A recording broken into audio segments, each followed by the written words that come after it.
கிழக்கும் மேற்கும் வடக்கும் தெற்கும் அடைப்பட்டு போனாலும்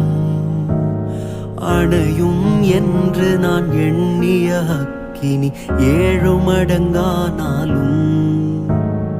கிழக்கும் மேற்கும் வடக்கும் தெற்கும் அடைப்பட்டு போனாலும்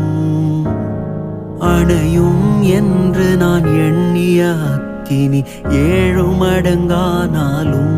என் கண்களை ஏறெடுப்பேன்,